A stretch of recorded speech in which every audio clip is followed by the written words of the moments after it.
When I say the words Muslim woman, I think of a veiled woman who's married with 2 kids and probably doesn't have a... It's a very definition, I know, but it's sadly what we've been made to think. My name is Aylin Olmez, and today I'm going to talk you through different types of stereotypes which Muslim women have been fitted in. Now, I'm just going to quickly give a summary of what the hijab is for those who might not know what that is. So the hijab covering, or a form of modesty for Muslim women, it's their way of showing their strong faith in Islam. Now, most Muslim women wear the hijab. I'm sure most of you know. A small minority of us which don't. Like, for example, this doesn't take away from the fact that the hijab has become such a distinct identification of us. Without it, we're not by the Western world. Stereotypes. It's created a narrative for us that if we don't fit into that specific narrative, they don't see us as Muslim. Now, in Sanat, subject to, she highlights how the different lenses which Muslim women have been viewed to throughout history. Now, those are the lens of sexual objectivity, backwardness, subjugation and domination, and the most obvious one in 2022, which is the lens of fear and threat. These lenses came to be because of the fact that Orientalist researchers went into the Middle East to study them and to learn about their ways of lives. Now, this was not the best decision they had made because most of these researchers were men. In the Muslim world, at that specific time, a lot of the public spaces had been separated into both male and female spaces. And the only way that these researchers would be through twisted. They also had their power taken away from them because the veil became a symbol of power for Muslim women.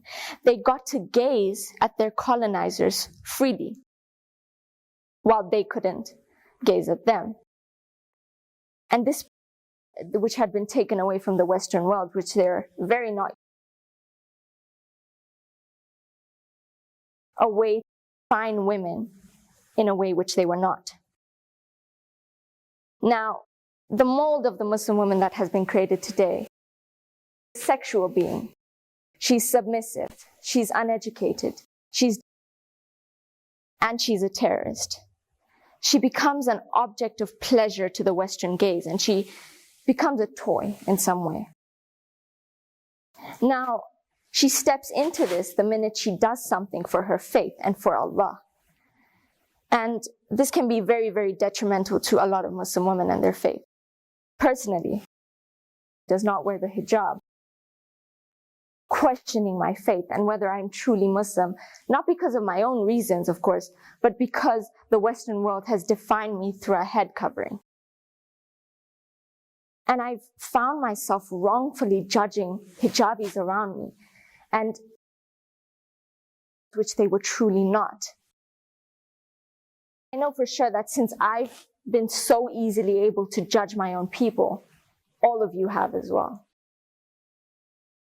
Now, it's obvious that Muslim women have to work their entire lives, break out of a mold which has been created for them, especially if they wear a hijab.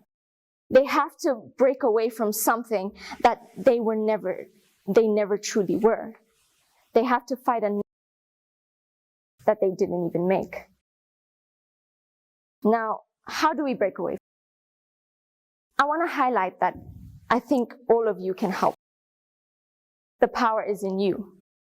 Now, you can't control Western media, which so easily influences all of us, but you can talk to Muslim women about Muslim women and learn them their. Now, and they're brave and they're strong. Not only do they have to fight the Western world and break their narratives, well, and I'm sure everybody that's from an ethnic household would understand, there's a barrier that's been created between women and men in Islam as well, which further portrays narratives the West has created for us.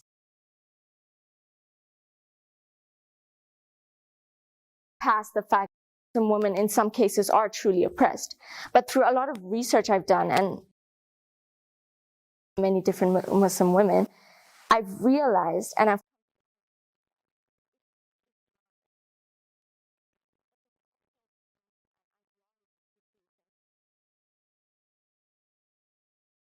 now, I think to break the mold,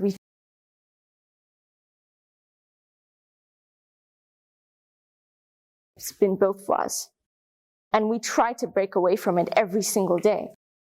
But have you realized the mold that has been built for us? Now I leave you with one question.